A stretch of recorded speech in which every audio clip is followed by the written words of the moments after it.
1000 hari pertama kehidupan diawali sejak masa kehamilan ibu hingga si kecil mencapai usia 2 tahun. Masa ini disebut sebagai golden period karena tumbuh kembang si kecil terjadi paling pesat di periode ini. Namun, periode ini juga menjadi critical period apabila terjadi gangguan pada tumbuh kembang si kecil yang bisa beresiko di kemudian hari.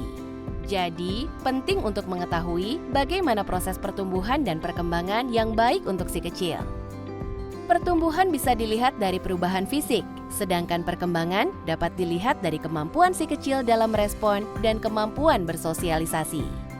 Tumbuh kembang si kecil dipengaruhi oleh beberapa hal, yaitu genetik, nutrisi yang cukup, stimulasi, dan imunisasi untuk mencegah penyakit agar tumbuh kembang dapat berjalan optimal. Orang tua juga perlu memperhatikan perkembangan sosial emosional si kecil pada usia 0-12 bulan. Pada usia 0-3 bulan, si kecil mulai mengeksplorasi lingkungannya.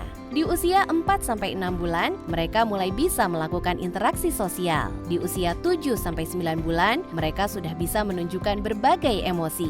Dan di usia 10-12 bulan, mereka mulai bisa meniru tingkah laku. Untuk mendukung perkembangan sosial si kecil, stimulasi harus dilakukan berulang kali dalam situasi yang menyenangkan, secara dua arah dan sesuai dengan tahapan perkembangan anak. Stimulasi juga harus didukung dengan nutrisi yang tepat, seperti pemberian ASI eksklusif di usia 0-6 bulan. Pemberian ASI dilengkapi dengan MPASI hingga anak berusia 2 tahun. Selain itu, ternyata perkembangan sosial emosional anak juga dipengaruhi oleh perkembangan otak dan kesehatan saluran cerna.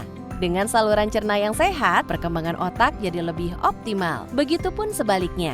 Maka dari itu, penting sekali untuk memenuhi asupan nutrisi yang baik untuk perkembangan otak si kecil. Dengan asupan yang mengandung omega 3, omega 6, AA, DHA, dan zat besi. Lengkapi juga dengan makanan yang kaya akan prebiotik untuk menjaga kesehatan saluran cerna si kecil. Yuk maksimalkan asupan nutrisi dan stimulasi untuk si kecil pada 1000 hari pertama kehidupannya yang akan menjadi langkah awal menuju masa depan yang sehat secara fisik dan sosial emosional.